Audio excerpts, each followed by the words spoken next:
Hello दोस्तों, कैसे हैं आप सब। आशा है कि आप सब मस्त होंगे और आपकी तैयारी भी जबरदस्त होगी।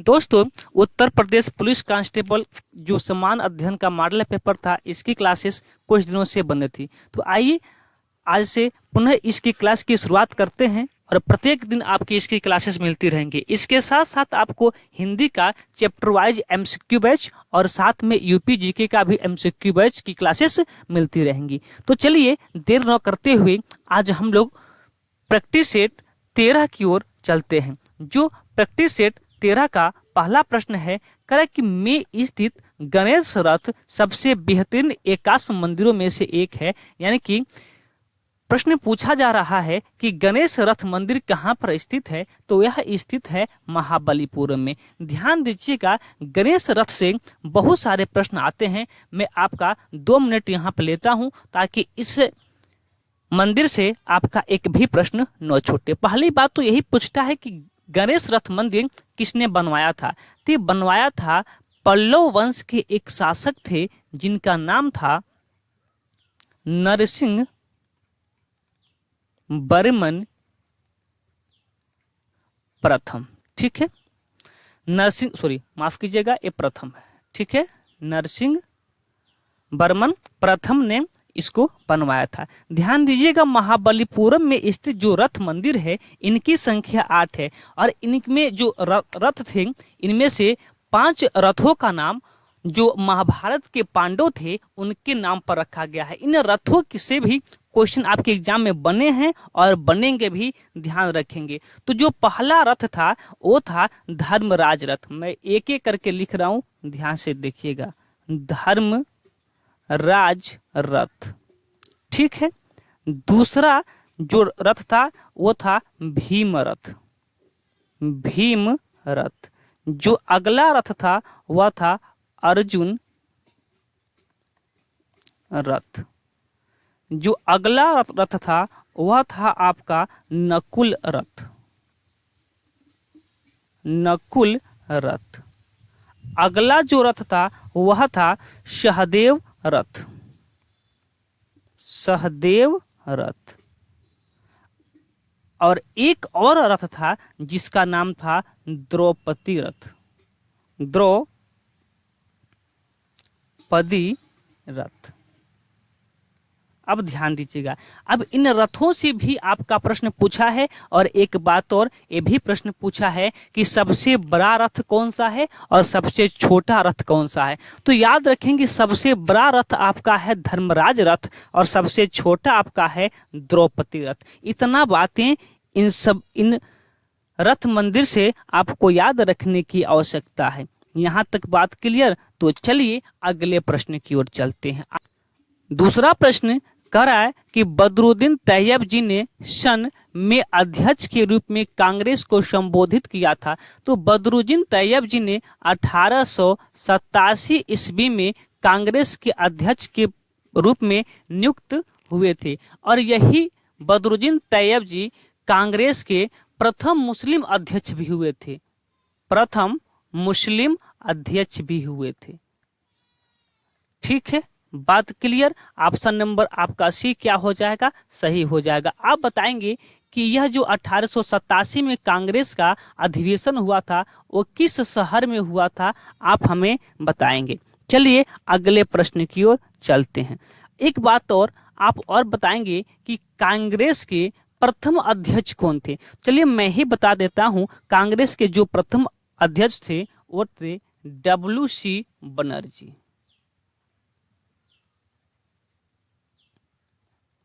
WC बनर्जी कांग्रेस के प्रथम अध्यक्ष थे, यानी कि व्योमेश चंद्र बनर्जी। आप बताएंगे कांग्रेस की स्थापना किसने किया था। चलिए अगले प्रश्न की ओर। अगला प्रश्न नंबर 3 कह रहा है कि अली अकबर खां का संबंध इनमें से किस वाद्य यंत्र से है। तो अली अकबर खां का जो संबंध है वो सरोद से है। ऑप्शन नंबर डी आपका बिल्कुल सही उत्तर हो जाएगा। चलिए अगला प्रश्न कह रहा है कि कौन सा मंत्रालय डीप ओपन मिशन से संबंधित है। तो जो डीप ओपन मिशन से संबंधित था वह था आपका पृथ्वी विज्ञान मंत्रालय। बहुत इंपॉर्टेंट प्रश्न है, याद रखेंगे। अगला प्रश्न कह रहा है कि हाल ही में जारी ग्लोबल जेंडर गैप इंडेक्स 2023 में 146 देशों की सूची में भारत को कौन सा स्थान मिला है। यानी कि जो 2022 में मिला था, इसमें भारत को मिला था 135वां रैंक। ये भी याद रखेंगे, ये 2022 में जो जारी हुआ था वो था। लेकिन 2023 में इसका रैंक थोड़ा सा अच्छा हुआ है, वो पहुंच गया है 127 पे। ऑप्शन नंबर सी इसका बिल्कुल सही उत्तर हो जाएगा। चलिए अगला प्रश्न देखिए, कह रहा है कि राष्ट्रीय साक्षरता मिशन की शुरुआत किस सन में हुई थी। तो जो आपका राष्ट्रीय साक्षरता मिशन की शुरुआत हुआ था वो हुआ था 1988 में। ऑप्शन नंबर सी आपका बिल्कुल सही उत्तर हो जाएगा। चलिए अगले प्रश्न की ओर। एक बात और बताएंगे कि आर्टिकल 21A किससे संबंधित है। आर्टिकल जो आपका 21A है किससे संबंधित है, ये भी बात आप हमें बताएंगे। चलिए अगला प्रश्न कह रहा है, प्रश्न नंबर 7, कि केंद्र सरकार ने हाल ही में नई विदेश व्यापार नीति की घोषणा की थी। इस नीति में 2023 तक देश के निर्यात का लक्ष्य रखा गया है। तो जो नई व्यापार नीति थी उसमें हमारी केंद्र सरकार ने 2000 अरब डॉलर के निर्यात का लक्ष्य रखा था। ऑप्शन नंबर डी आपका बिल्कुल सही उत्तर हो जाएगा। प्रश्न नंबर 8 देखिए, कह रहा है कि निम्नलिखित में से कौन सा खनिज थायराइड हार्मोन के संश्लेषण के लिए अनिवार्य है। तो जो थायराइड हार्मोन के संश्लेषण के लिए अनिवार्य होता है वो होता है आयोडीन, और इसी के कमी के कारण आपको घेघा रोग होता है। ये भी बात आपको पता होना चाहिए। चलिए अगला प्रश्न कर रहा है कि लिटमस विलयन न तो अम्लीय होता है और न ही क्षारीय, तब यह किस रंग का होता है। तो जब न ही अम्लीय होता है और न ही क्षारीय होता है तो वह बैगनी रंग का होता है। ऑप्शन नंबर डी आपका बिल्कुल सही उत्तर हो जाएगा। बात क्लियर। देखिए लिटमस क्या होता है, तो यह एक सूचक होता है जो किसी विलयन को अम्लीय या फिर क्षारीय होने की सूचना देता है। ठीक है, और ये भी बात याद रखेंगे, यदि पीएच मान 7 से कम होगा, पीएच मान 7 से कम होगा तो वह होगा, जैसे मान लीजिए कि यहाँ 0 होता है और इधर आपका 7 से इधर 0, उसके बाद से आपका 1 2 3 4 5 6 7 होता है, इधर 1 2 3 4 मतलब बढ़ता जाता है। यदि 7 से कम होता है तो वह कहलाता है अम्लीय, 0 वाला कहलाता है उदासीन, और 7 से ज़्यादा होता है तो वह कहलाता है क्षारीय। बात क्लियर। अगला प्रश्न देखिए, कह रहा है कि किम मुद्रा को चिदम्बरम मंदिर के गोपुरम में चित्रित किया गया है। यानी कि किसकी मुद्राओं को चिदम्बरम मंदिर के गोपुरम में चित्रित किया गया है, तो वो आपका था भरतनाट्यम। ऑप्शन नंबर सी आपका बिल्कुल सही उत्तर हो जाएगा। यानी कि भरतनाट्यम की मुद्राओं को चिदम्बरम मंदिर के गोपुरम में चित्रित किया गया है। मोहिनी अट्टम कहाँ का नृत्य है, तो ये आपका है केरल का। भरतनाट्यम कहाँ है, ये भी आपका केरल का। कथक कहाँ का है, ये आपका उत्तर प्रदेश का है। कथकली कहाँ का है, ये आपका क्वेश्चन है, आप हमें बताएंगे। चलिए अगले प्रश्न की ओर। अगला प्रश्न नंबर 11 करे कि पंजाब के प्रसिद्ध शीश महल का निर्माण निम्नलिखित में से किस शासक ने करवाया था। तो जो पंजाब के प्रसिद्ध शीश महल था, जो पंजाब का शीश महल था, उसका निर्माण करवाया था राजा नरेंद्र सिंह। राजा Narendra Singh. Option number D आपका बिल्कुल सही उत्तर हो जाएगा। चलिए अगले प्रश्न की ओर। प्रश्न नंबर 12 का है कि पंथी नृत्य शैली भारत के किस राज्य से संबंधित है। तो जो पंथी नृत्य शैली है वो आपके छत्तीसगढ़ से संबंधित है। ऑप्शन नंबर डी आपका सही उत्तर हो जाएगा। चलिए अगले प्रश्न की ओर। प्रश्न नंबर 13 कह रहा है कि सौर मंडल का सबसे बड़ा ग्रह कौन सा है। तो आपको पता होगा, ये तो बेहद आसान सा प्रश्न है कि सौर मंडल का सबसे बड़ा ग्रह कौन सा है, बृहस्पति है। ऑप्शन नंबर बी आपका सही उत्तर हो जाएगा। आप बताएंगे कि सबसे छोटा ग्रह कौन सा है। अगला प्रश्न देखिए, प्रश्न नंबर 14 कह रहा है कि निम्नलिखित में से किस खेल में शटलकॉक का इस्तेमाल किया जाता है। तो शटलकॉक का जो इस्तेमाल किया जाता है वो आपका किया जाता है बैडमिंटन में। ऑप्शन नंबर सी आपका सही उत्तर हो जाएगा। चलिए अगले प्रश्न की ओर। अगला प्रश्न कह रहा है कि शिव नारायण अग्निहोत्री ने लाहौर में देव समाज की स्थापना कब की थी। मोस्ट इंपॉर्टेंट प्रश्न है। तो शिव नारायण जो अग्निहोत्री थे, इन्होंने 1887 में, यानी कि जब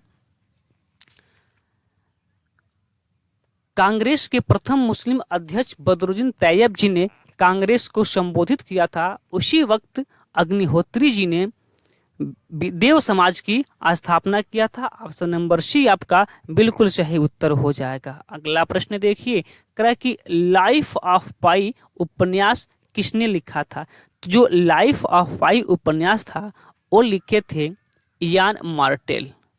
यान मार्टेल, ऑप्शन नंबर ए आपका बिल्कुल सही उत्तर हो जाएगा। अगला प्रश्न, प्रश्न नंबर 17, कह कि संगम कविताओं में एक तमिल शब्द मुवेंदार है, इसकी चर्चा मिलती है, जिसका अर्थ होता है। तो जो मुवेंदार का जो अर्थ होता है वह होता है तीन मुखिया। ऑप्शन नंबर सी आपका सही उत्तर हो जाएगा। अगला प्रश्न, प्रश्न नंबर 18 कह रहा है कि स्वामी दयानंद सरस्वती द्वारा स्थापित आर्य समाज का उद्देश्य क्या था।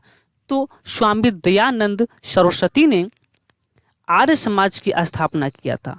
कब किया था ये आपको पता होना चाहिए। तो वो हुआ था 1875 में। कहाँ पे हुआ था? बॉम्बे में।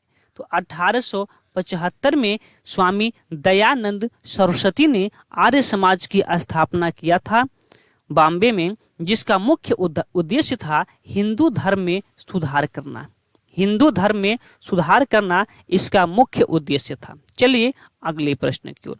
अगला प्रश्न कह रहा है कि जिन प्रदेशों में कृषक केवल सब्जियां पैदा करते हैं वहां इसको नाम दिया जाता है, यानी कि क्या नाम दिया जाता है? तो उसको ट्रक कृषि नाम दिया जाता है। जहां पे केवल सब्जियां पैदा की जाती हैं उसको ट्रक नाम दिया जाता है। मिश्रित कृषि किसे कहा जाता है? जहां पर कृषि के साथ साथ पशुपालन भी होता है उसे मिश्रित कृषि की संज्ञा दी जाती है। अगला प्रश्न कर रहा है, प्रश्न नंबर 20, कि वह प्रक्रिया जिसमें दो अमिश्रण द्रव इस प्रकार मिश्रित होते हैं कि एक द्रव पदार्थ दूसरे द्रव पदार्थ में छोटी छोटी बूंदों के रूप में परिक्षेपित होता है, वह क्या कहलाता है? तो वह क्रिया पायसीकरण कहलाता है। ऑप्शन नंबर बी आपका बिल्कुल सही उत्तर हो जाएगा। अगला प्रश्न, प्रश्न नंबर 21 कह रहा है कि जनवरी 2022 में एस सोमनाथ के 10वें अध्यक्ष के रूप में नियुक्त किया गया था। किसके?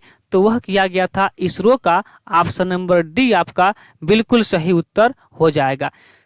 ध्यान दीजिएगा, ये जो ऑप्शन आपके सामने लिखा है ऑप्शन बहुत इंपॉर्टेंट है, ध्यान से सुनिएगा। पहली बात तो यही इसरो को लेके कि इसरो की स्थापना कब हुआ था। तो जो इसरो की स्थापना हुआ था वो हुआ था आपका 15 अगस्त 1969 को इसरो की क्या होता है? स्थापना होता है। जिसका मुख्यालय कहाँ पे है? तो इसका मुख्यालय बेंगलुरु में है। दूसरी बात देखिएगा, दूसरी बात मैं बता रहा हूँ, पहला ऑप्शन आरबीआई का। आरबीआई का स्थापना होता है 1 अप्रैल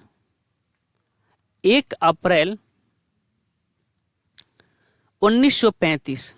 1 अप्रैल 1935 की इसकी स्थापना होता है। इसका जो मुख्यालय है वो आपका मुंबई में होता है।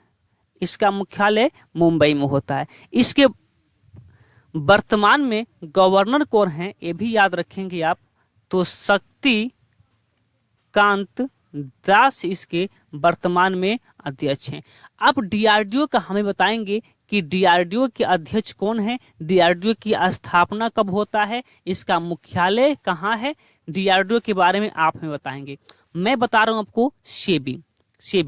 तो सेबी का जो स्थापना है वह होता है 12 अप्रैल 1988 को, मैं कहाँ लिख दूं, यहाँ लिख देता हूँ। सेबी की स्थापना होता है 12 अप्रैल 1988 को। 12 अप्रैल 1988 को इसकी स्थापना होता है। इसका मुख्यालय पड़ता है आपका मुंबई में। इसकी जो वर्तमान अध्यक्ष हैं वो हैं माधवीपुरी बुच। माधवीपुरी बुच जो हैं इनके वर्तमान में अध्यक्ष हैं। डीआरडीओ के बारे में आप हमें बताएंगे। बहुत इंपॉर्टेंट ऑप्शन और क्वेश्चन दोनों था। अगला प्रश्न देखिएगा, कह रहा है कि बुद्ध नामक एक छोटे से गण से संबंधित थे। तो जो बुद्ध थे आपके किस गण से संबंधित थे, तो वो शाक्य गण से संबंधित थे, यानी कि शाक्य गण के राजा थे। ऑप्शन नंबर आपका जो बी है बिल्कुल सही उत्तर हो जाएगा। अगला प्रश्न देखिए, प्रश्न कह रहा है कि तनन या संपीड़न प्रतिबल को भी कहा जाता है। तो तनन यानी कि जिसमें तन्यता होता है, संपीड़न यानी कि जिसको एकदम दाब के छोटा कर दिया जाता है। तो यह इसको और किस नाम से जानते हैं, तो इसको जानते हैं अनुदैर्ध्य बल के नाम से। ऑप्शन नंबर जो सी है आपका सही उत्तर हो जाएगा। चलिए अगला प्रश्न देखिए, प्रश्न नंबर 24। प्रश्न नंबर 24 कह रहा है, ये भी इंपॉर्टेंट सा प्रश्न है। कह रहा है कि फियरलेस गवर्नेंस नामक पुस्तक के लेखक कौन है, मोस्ट इंपॉर्टेंट है। तो वह है आपका Kiran Bedi. Option number D आपका बिल्कुल सही उत्तर हो जाएगा। अगला प्रश्न कह रहा है कि निम्नलिखित में से किस भारतीय ओलियंस का संबंध कुश्ती खेल से है। तो जो कुश्ती खेल से संबंध है, आपको पता होगा कि अदिति अशोक किस खेल के लिए जानी जाती हैं। क्या आप हमें बता सकते हैं कि अदिति अशोक किस खेल के लिए जानी जाती हैं? तो ध्यान दीजिएगा, जो आपके अदिति अशोक हैं वो गोल्फ से संबंधित हैं। किससे? गोल्फ से संबंधित है। ठीक है। नीरज चोपड़ा किससे संबंधित है? जेवेलियन थ्रो या फिर भाला फेंक। जेवेलियन थ्रो या फिर भाला फेंक से। लेकिन जो साक्षी मलिक हैं एक कुश्ती से संबंधित है। तो फिर आपका ऑप्शन कौन सही हो रहा है? ऑप्शन सी सही हो रहा है। आप हमें बता सकते हैं कि अभिनव बिंद्रा किससे संबंधित हैं? अभिनव बिंद्रा संबंधित है निशानेबाजी से। निशानेबाजी से संबंधित है। ठीक है, आपका सही उत्तर कुश्ती पूछ रहा था, तो आपका साक्षी मलिक बिल्कुल सही उत्तर हो जाएगा। अगला प्रश्न, प्रश्न नंबर 26 कह रहा है कि निम्नलिखित में से कौन पेपर टैक्स के रूप में जाना जाता है। तो जो पेपर टैक्स के रूप में जाना जाता है वो आपका संपत्ति कर भी जाना जाता है पेपर टैक्स के रूप में, और उपहार कर भी आपका पेपर टैक्स है। अर्थात दोनों सही है। ऑप्शन की मैं बात करूं तो ऑप्शन नंबर सी, ये दोनों आपका पेपर टैक्स है। ऑप्शन नंबर सी आपका सही उत्तर हो जाएगा। अगला प्रश्न देखिएगा, प्रश्न नंबर 27 कह रहा है कि संविधान आदेश विधेयक 2022 को भारत के किस राज्य में पेश किया गया था। तो जो संविधान विधेयक था 2022 का, वह भारत के झारखंड राज्य में पेश किया गया था। ऑप्शन नंबर सी आपका सही उत्तर हो जाएगा। अगला प्रश्न, प्रश्न नंबर 28 देखिएगा। 28 कह रहा है कि जयंती कुमारेश की सर्वश्रेष्ठ वादकों में से एक हैं। यानी कि जयंती कुमारेश किसके वादक हैं, यही प्रश्न आपसे पूछा जा रहा है। तो जयंती कुमारेश आपकी वीणा वादक हैं। ऑप्शन नंबर बी आपका सही उत्तर हो जाएगा। अगला प्रश्न देखिए, प्रश्न नंबर 29 कह रहा है कि अकबर के शासनकाल का इतिहास जिसका शीर्षक अकबरनामा है, किसके द्वारा लिखा गया था। मोस्ट इंपॉर्टेंट प्रश्न है। जो अकबरनामा था वह लिखा गया था अबुल फजल के द्वारा। ऑप्शन नंबर सी आपका सही उत्तर हो जाएगा। चलिए अगले प्रश्न की ओर। अगला प्रश्न कह रहा है, प्रश्न नंबर 30, कि शैवाल के किस वर्ग को प्रायः भूरा शैवाल कहा जाता है। तो जो भूरा शैवाल कहा जाता है वह कहा जाता है आपको कौन सा, फियोफाइसी को। फियोफाइसी। ऑप्शन नंबर सी आपका बिल्कुल सही उत्तर हो जाएगा। आप हमें बताएंगे कि हरा शैवाल किसे कहा जाता है। तो कोई भी जो पेड़ पौधे होते हैं क्लोरोफिल के कारण ही हरा होते हैं, तो हरा से आप रिलेट कर लीजिएगा क्लोरोफाइरेसी के कारण क्या होता है, शैवाल का रंग हरा, ऐसे आप रिलेट कर लीजिएगा। तो हरा शैवाल किसे कहा जाता है, क्लोरोफाइरेसी को कहा जाता है। लाल शैवाल किसे कहा जाता है, एक और शैवाल लाल शैवाल, लाल शैवाल कहा जाता है रोडोफाइसी को। ठीक है, आपका ऑप्शन नंबर सी आपका सही उत्तर हो जाएगा। अगला प्रश्न, प्रश्न नंबर 30, थोड़ा सा बड़ा प्रश्न है, थोड़ा सा हमको प्रश्न नंबर 31 थोड़ा सा हमको इसको जूम आउट करना पड़ेगा तभी जाके हो पाएगा। थोड़ा सा मैं जूम आउट कर देता हूं। चलिए, अब आपको दिख रहा होगा, स्पष्ट रूप से सारे ऑप्शन और क्वेश्चन दिख रहे होंगे। प्रश्न कह रहा है कि तार के पत्तों से सृजित पांडुलिपि के विश्व के प्रथम संग्रहालय में से सही कथनों का चयन कीजिए। कह रहा कि जनवरी 2023 में केरल की राजधानी तिरुवनंतपुरम में इस संग्रहालय की स्थापना किया गया था। बात सत्य है। अगला देखिए, कह रहा है कि इस संग्रहालय में भारत की भूमि पर यूरोपीय शक्तियों को पराजित करने वाले एशिया के पहले साम्राज्य त्रावणकोर की कहानियों को प्रदर्शित किया था। ये भी बातें सही है। अगला कह रहा है कि यह संग्रहालय 300 साल पुरानी इमारत में स्थित है। ये भी बातें सत्य है। यानी कि तीनों बातें सत्य हो रही हैं। यानी कि कहाँ पे लिखा है, उपयुक्त सभी। ऑप्शन नंबर डी आपका बिल्कुल सही उत्तर हो जाएगा। चलिए अगले प्रश्न की ओर। अगला प्रश्न कह रहा है, प्रश्न नंबर 32, कह रहा है कि निम्नलिखित में से कौन सा जिला हाल ही में लगभग 10,000 नए सूक्ष्म लघु और मध्यम उद्यमों को पंजीकृत करने वाला पहला जिला बन गया है। तो यह जिला आपका केरल का है, जिसका नाम है एर्नाकुलम। एर्नाकुलम आपका इस प्रश्न का सही उत्तर हो जाएगा। अर्थात 10,000 नए सूक्ष्म लघु और मध्यम उद्योगों को पंजीकृत करने वाला पहला जिला बन गया है। अगला प्रश्न, प्रश्न नंबर 33, कह रहा है कि उत्तर प्रदेश में निम्नलिखित में से किस स्थान पर एक नाभिकीय ऊर्जा परियोजना स्थित है। यह स्थित है आपका उत्तर प्रदेश के नरौरा में। आप हमें बताएंगे कि नरौरा किस जिला के अंतर्गत आता है। तो ध्यान दीजिएगा, जो नरौरा है वो आपका आता है बुंदेलखंड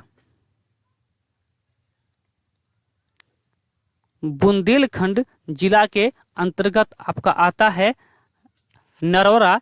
दिए गए ऑप्शन के अनुसार आपका ऑप्शन नंबर सी सही उत्तर हो जाएगा। ठीक है, चलिए अगले प्रश्न की ओर।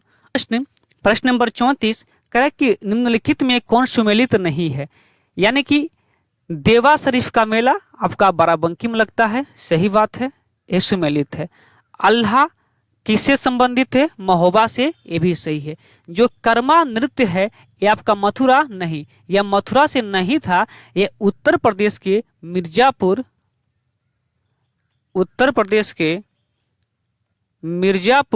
और सोनभद्र जनपद में मनाया जाता है। और कजरी भी सोनभद्र में, ये भी सही है। यानी कि ऑप्शन कौन सुमेलित नहीं है, जो आपका सी है वह सुमेलित नहीं है। चलिए अगले प्रश्न की ओर। अगला प्रश्न कह रहा है आपसे कि सूची 1 को सूची 2 से सुमेलित कीजिए तथा सूचियों के नीचे दिए गए कूट से सही उत्तर का चयन कीजिए। ध्यान दीजिएगा, एक कूट वाले प्रश्न है। मैं एक बार कूट आपको दिखा दूं। देखिए थोड़ा सा बड़ा प्रश्न है, तो कूट यहाँ पे लिखा है। पहले हम इसको मिला लेते हैं, फिर आपको कूट दिखाते हैं। कह रहा है कि लकड़ी काष्ठ के खिलौने कहाँ बनते हैं। तो यह बनते हैं वाराणसी में। कहाँ पे है, सी पे, वाराणसी। ठीक है। अगला कह रहा है खेल के सामान। खेल के सामान कहाँ है, खेल के सामान के लिए प्रसिद्ध है आपका मेरठ। आगे कह रहा है कि पीतल की मूर्तियां, जो पीतल की मूर्तियां हैं इनके लिए प्रसिद्ध है मथुरा। तो दिया सलाई इसके लिए प्रसिद्ध है क्या? बरेली। तो क्या आपका कूट हो जाएगा कि पहले का 3 यानी कि 3 फिर 2 का 1, 3 1 फिर सी का 4, 2 1 4 फिर 2 3 1 4 2, 3 1 4 2 आपका कूट हो जाएगा। कहाँ पे दिया है? 3 1 4 2, देख लीजिएगा 3 1 4 2। देखिए ऑप्शन नंबर डी पे लिखा है 3 1 4 2, 3 1 4 2, यानी कि यही आपका सही उत्तर हो जाएगा। अगला प्रश्न देखिए, प्रश्न नंबर 36 कह रहा है कि भारत के पहले एआई संचालित एंटी ड्रोन सिस्टम को क्या नाम दिया गया? मोस्ट इंपॉर्टेंट प्रश्न है, मोस्ट इंपॉर्टेंट प्रश्न है। तो एआई संचालित एंटी ड्रोन सिस्टम को नाम दिया गया है इंद्रजाल। क्या नाम दिया गया है? इंद्रजाल। ऑप्शन नंबर सी आपका सही उत्तर है। 37वां प्रश्न देखिएगा, कह रहा है कि रेलवे बोर्ड की पहली महिला अध्यक्ष और सीईओ के रूप में किसे नियुक्त किया गया है? ये भी मोस्ट इंपॉर्टेंट प्रश्न है। तो रेलवे बोर्ड की पहली महिला अध्यक्ष और सीईओ के रूप में नियुक्त किया गया है जया वर्मा सिन्हा को। Jaya Verma Sinha, option number A आपका सही उत्तर हो जाएगा। प्रश्न नंबर 38 देखिए, 38 कह रहा है